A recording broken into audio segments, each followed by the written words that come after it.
Hola, bienvenidos al curso de Física 1.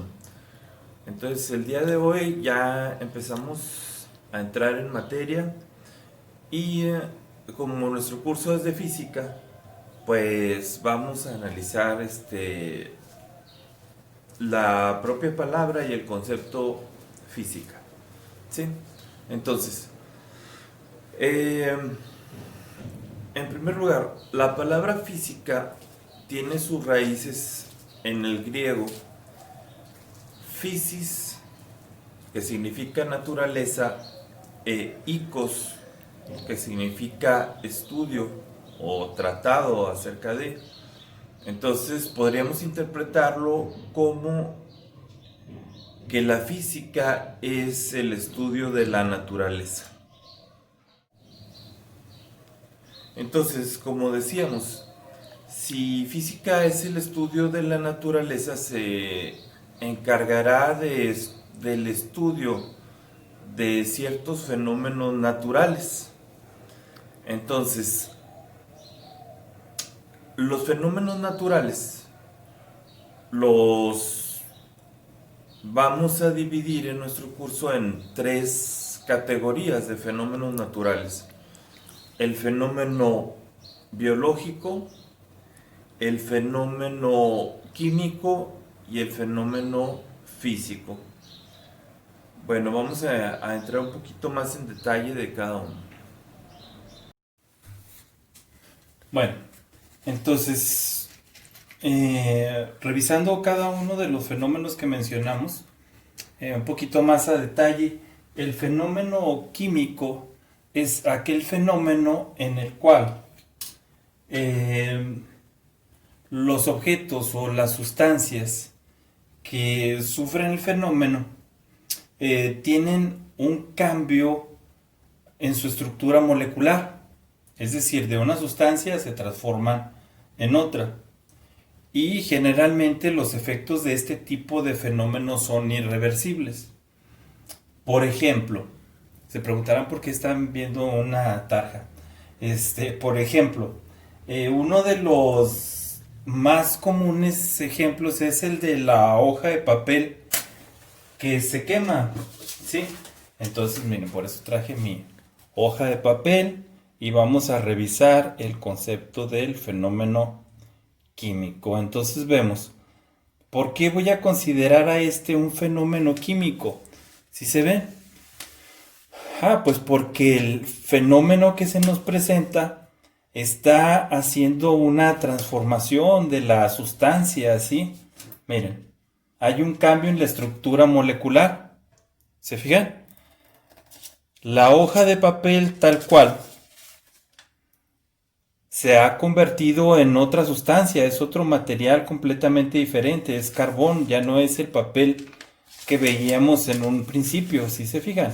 Miren, ahí se ve cómo se va convirtiendo, ahí, más bien. Y bueno, pues ahí tenemos que este fenómeno también generalmente es irreversible. No puedo volver esas cenizas, ese carbón que se está viendo ahí, una hoja de papel tal como empezó. ¿Se fijan? Entonces ese es el fenómeno químico.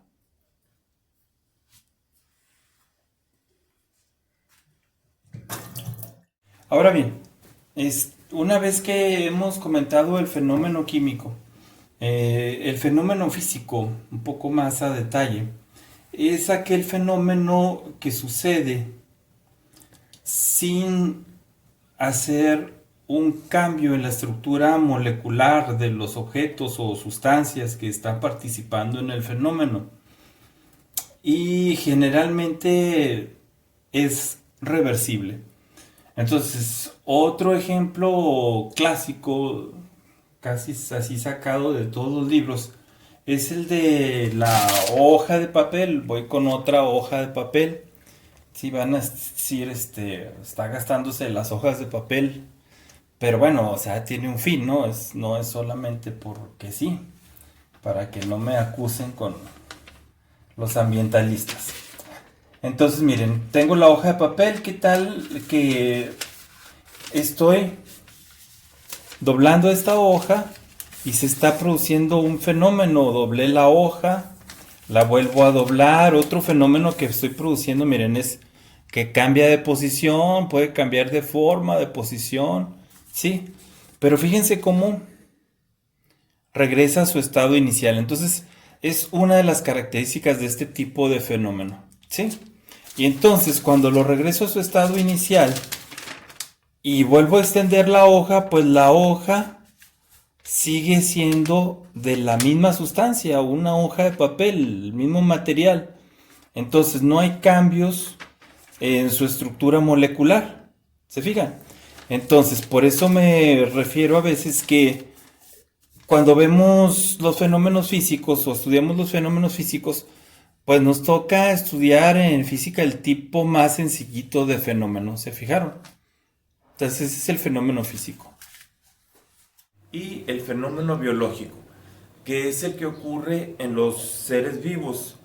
Eh, Bien, ya puede ser, por ejemplo, la respiración, en las plantas la fotosíntesis y los fenómenos que puedan darse en los seres vivos. Entonces, en la antigüedad, eh, la física, que era el estudio de la naturaleza, por eso la bautizaron así los griegos, eh, abarcaba la naturaleza, todo fenómeno natural. Pero eh, con el paso del tiempo, si bien en la antigüedad conocemos gente como Pitágoras, Tales de Mileto, esos pensadores griegos, abarcaban muchas áreas del conocimiento. Entonces, luego, la física fue abarcando un campo más específico y surgieron otras ciencias que también hacen un estudio de la naturaleza. Sí, ¿por qué? Porque es demasiado vasta, amplia lo que es el estudio de la naturaleza y una sola ciencia no podría abarcar todos los conocimientos. Entonces surge la biología, surge la geología, surge la astronomía, ¿sí? Ya con campos muy específicos de estudio de la naturaleza. Y el nombre a la física pues se le queda. Pero tendríamos que delimitar el campo de estudio de la física porque, bien, y sobre todo en nuestros días, el campo de estudio de la física y de la química como que a veces se entrelaza. Pero para nosotros va a ser, no va a ser muy difícil distinguir un campo del otro, pues con los conceptos que hemos visto queda bastante claro a nuestro nivel. Entonces, para tener un concepto en nuestra clase, la física será el estudio de la materia, la energía, el espacio y el tiempo y la interacción que hay entre ellos para tener un concepto, ¿verdad? Y ya sabemos que nuestro terreno de estudio pues serán los fenómenos físicos. Existen dos periodos en los que se divide el estudio de la física. Eh, Uno de estos es lo que llamamos el periodo de la física clásica. El otro es la física moderna. Y entonces, a grandes rasgos, la física moderna es la física, es el periodo en el cual se estudian partículas subatómicas muy pequeñitas, pero con velocidades enormes, semejantes a la velocidad de la luz. Y para hacer estudios sobre física moderna, Como podrán imaginar, pues se necesita un conocimiento previo y aparatos de medición bastante sofisticados para verlo de una forma pues un tanto más experimental. Por lo tanto, en nuestro nivel de bachillerato no estudiaremos física moderna, que vamos a estudiar solo el periodo de la física clásica. Entonces, la física clásica comprende los conocimientos desde los antiguos griegos prácticamente hasta estos últimos siglos, mediados del siglo pasado, ¿sí? Eh, pero sobre todo al personaje que junta estos conocimientos, les da un sentido con cálculo matemático, es Isaac Newton, aunque hay muchísimos personajes a lo largo de la historia que contribuyeron en ese periodo para tener esos conocimientos, quien hace esa recopilación, ¿sí? Es Isaac Newton. Entonces, eh, también por eso a esa física clásica se le conoce como física newtoniana y es la física que vamos nosotros a estudiar.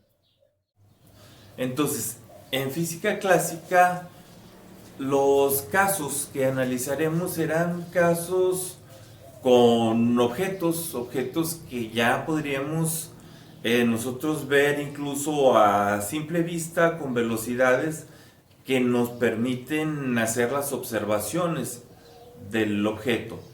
¿Sí? Entonces, ese es el tipo de situaciones que realmente podríamos nosotros analizar a nuestro nivel de bachillerato.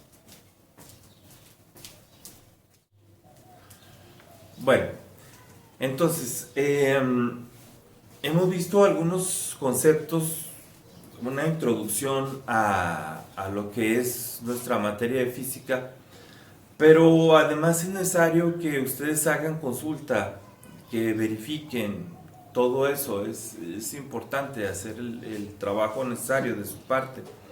Entonces fíjense bien, para la siguiente clase les voy a asignar una tarea.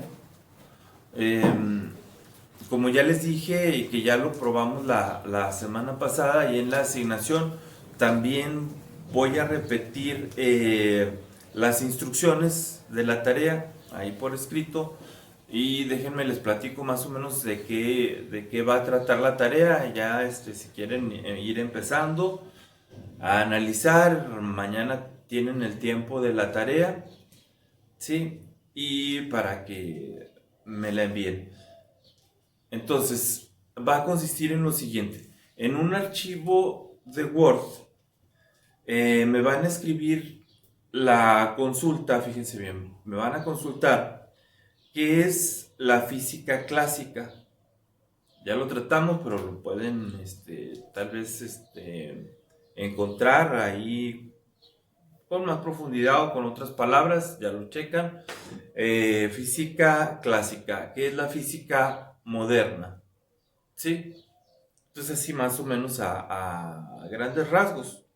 Puede ser bastante amplio el texto, más o menos que ustedes lo comprendan.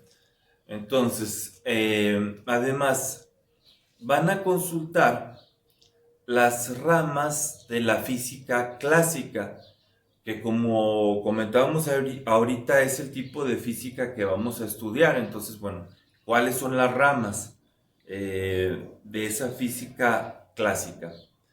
Además, fíjense bien, otra parte de la tarea va a ser que ustedes ya sea en su cuaderno, en hoja de máquina o como gusten, van a hacer un mapa mental de las ramas de la física clásica que consultaron. Entonces, un mapa mental, ¿en qué consiste? Un mapa mental va a consistir en que nos vamos a apoyar con dibujos, ¿sí? Sencillos, son dibujos sencillos, dibujitos, pero que nos ayudan a relacionar los conceptos. Entonces, por dar un ejemplo, que una de las ramas es la cinemática, ¿sí? Entonces, dibujo física y luego hago la rama cinemática. En la cinemática, una de sus ramas va a ser la mecánica, todavía puede ramificarse más a mecánica. Entonces voy a poner la palabra mecánica y el dibujo, fíjense bien, dibujo que me recuerde o que me dé a entender que es mecánica, ¿sí? Bueno, pues otro ejemplo, que otra rama es electricidad. Bueno, pues ¿qué me puede recordar a mí que sea electricidad? A lo mejor un foco, una televisión, unos cables, una pila. Entonces, para cada quien se nos vendrá a la imaginación una imagen diferente, tal vez, ¿sí?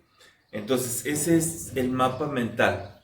Lo hacen en su libreta, ¿sí? Le toman la foto y lo anexan ahí, lo pegan, como quien dice, ahí en su archivo de Word. Entonces, es un solo archivo, es un Word con los conceptos y el mapa o mapas mentales que tuviéramos que hacer. Si quieren, en internet seguramente encontrarán sugerencias para hacer sus mapas mentales, ¿sí? Ya se los expliqué yo, pero a lo mejor ahí, bueno, pues les pueden dar también alguna idea, ¿sí? Entonces, bueno, continuamos en la clase el día de mañana con esa asignación de tarea. También se me estaba pasando, en su misma tarea, fíjense bien, considero esto importante, muy importante. Van a agregar ustedes, ¿sí? De forma personal, fíjense bien, la pregunta sería, ¿para qué crees en forma personal que te sirvan los conocimientos de física que vas a adquirir en este curso? ¿Sí? Entonces ya empezamos con unos conceptos y ya empezamos a ver más o menos de qué va, ¿sí? Entonces, ¿para qué crees tú que te pueda servir? Eso no lo vas a consultar, no lo van a consultar ustedes, eso es de forma personal. Entonces también quiero que lo agreguen.